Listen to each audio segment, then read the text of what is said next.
Hi everyone! Welcome to the Empath Tarot Case, another love reading, timeless and general. Take what resonates na po. Maybe some part of the reading makaresonate kayo, some part of it hindi. Totally makaresonate na parang kwento ninyo ito or hindi naman kaya. Iba't ibang mga energies, iba't ibang mga love connections. Pero tignan natin ngayon kung ano ang ating mababasa, mga mensahe, mga gabay at aral sa buhay, pag-ibig, and life in general. So tignan po natin mga messages for this reading. Yan, Spirit guys, send me messages. Anong love connections ito, lessons in life and guidance ang nais kong ipabatid sa amin. Mga aral at gabay sa buhay, pag-ibig. Send me more messages, Spirit guide. Yan, tignan natin. Konti lang itong mga to, pero tignan natin ang mga mensahe.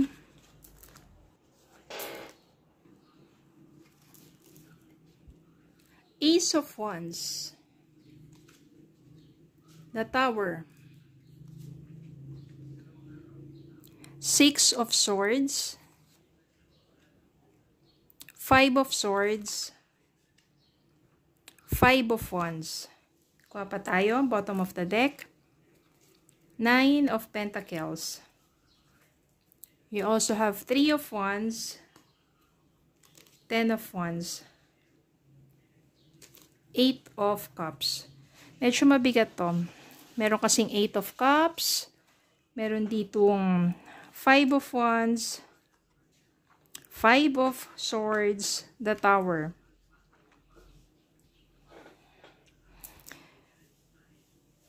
And 10 of Wands. Ito yung nangyari sa inyo ng person mo. 5 of Swords, 5 of Wands, conflict, fighting, sabotaging, then the Tower. Punong-puno ng kaguluhan, pag-aaway, pagtatalo, nandun yung mga kasinungalingan, ayan, hindi na maganda ang inyong communication, punong-puno na ng galit, punong-puno na ng puot sa isa't isa. Kaya tuluyan ng the Tower, nawasak. Para talagang wala nang mangyayari pa na maganda, wala nang nangyayaring maganda pa sa inyong pagsasama. Kaya tuluyan na nawasak na inyong pagsasama. Maaring iniwan mo na rin tong person mo. Kasi yung 8 of Cups dito, ibig sabihin moving away from that person. Moving away from that relationship. Moving away from that toxic environment. Ang hirap kasi sobrang bigat na, ayan 10 of Wands. Burden.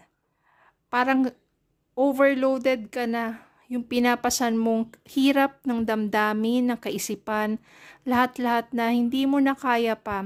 Kaya mabuti pa na iwanan na lang yung taong yun. Kahit sobrang sakit. Kasi 'di ba, nagsasama kayo pero kailangan mo mag-decide sa sarili mo na i-stop na yung ganong klaseng relationship. Puro na lang sakitan na Wala nang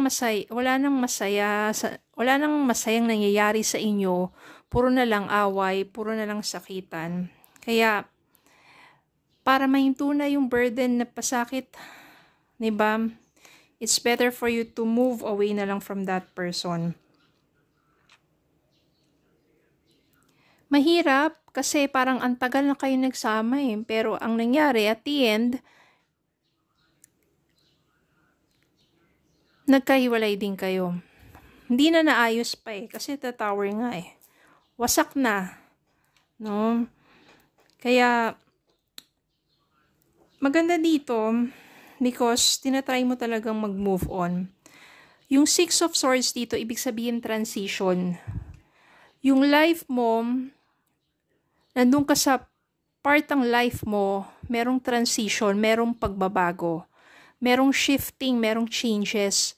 From dati, you with a relationship with someone, pero since naging toxic na nga at hindi na nga naayos pa, you are now transitioning into a life na ikaw lang mag-isa.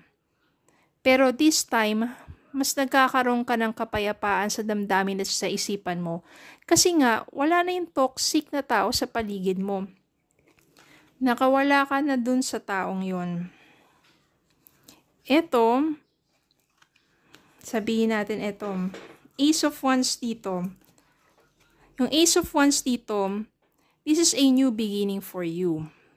Na hindi naman ibig sabihin nito na magkakaroon ka muna ng sabihin natin bagong love life, pero a new beginning, parang dito ulit, unti-unti mong bubuuin ang sarili mo. Yung dating nawasak na ikaw, na parang you are lost. Dito, magkakaroon ka ng soul searching, new beginning. Diba parang merong renewed na ikaw, merong transformation, bagong ikaw. Doon mo marirealize that you have your potential at ang dami mong pwedeng magawa. Hindi katulad ng nandun kasi isang, sabihin natin, toxic at manipulative na relationship.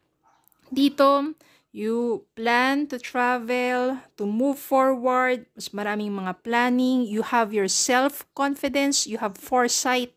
Ibig sabihin, mas nakikita mo ng mas malinaw na ngayon kung ano yung future mo, yung mga gusto mong gawin at maaaring mangyari sa buhay mo. Hindi katulad dati na dahil parang hawak ka sa leeg ng taong yon, wala kang magawa. Parang napakaliit ng pagkatao mo, napakababa mo. Kasi minamanipulate ka nga ng taong yon. Ginagaslight ka. Pero dito, natuto ka muli na parang itayo yung sarili mo. Yan maganda kasi ito yung kahinatnan.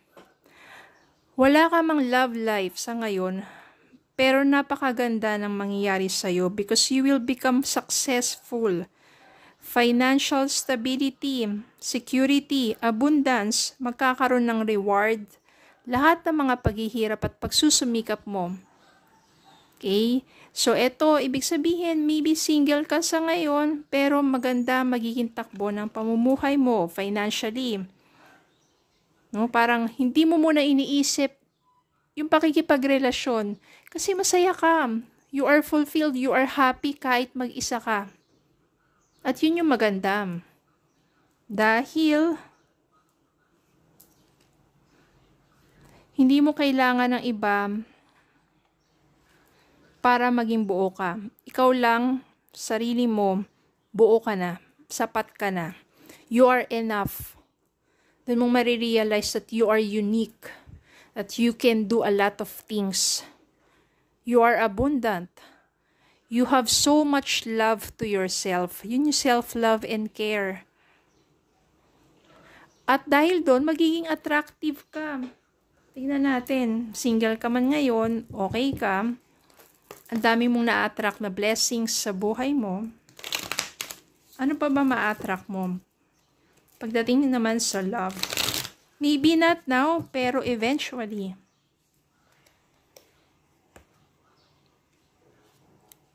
Seven of Wands. And Ace of Swords. Ace of Swords dito, no, parang new ideas, clarity. Diyan mas magkakaroon ka ng parang tataas kasi yung yung standards mo pagdating sa love. Tapos yung Seven of Wands dito, nandyan that you will now know how to protect yourself from not being hurt again. Nagiging mas matapang ka na ngayon. Self-love pa rin, no? Wala pang pinapakita dito na new love, kundi yung sa sarili mo lang muna.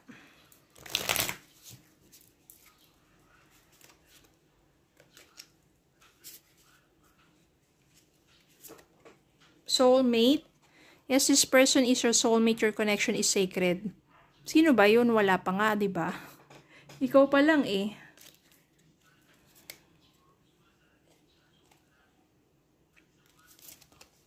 Keep the doors open. Don't be so confused.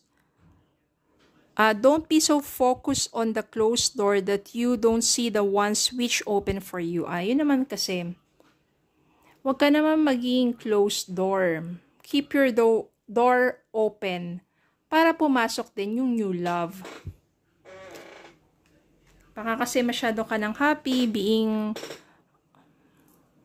alone, being, di ba, ikaw lang mag-isa, nagko-close ka na ng door sa iba. So, you have to just keep your door open. Pero at least now, you know, you have clarity. Alam mo na yung sa standards mo, kung ano yung taong muling papapasukin mo sa buhay mo. At you know how to protect yourself from not being hurt again. Hindi mo nakahayaan na mangyari yung dati at tapak-tapakan ka, i-manipulate ka ng isang tao. Dahil natuto ka na. Okay, so yun lang po. Maraming salamat po for watching. Please don't forget to like, share, comment, subscribe, follow me on Facebook and YouTube. Have a good day po and God bless.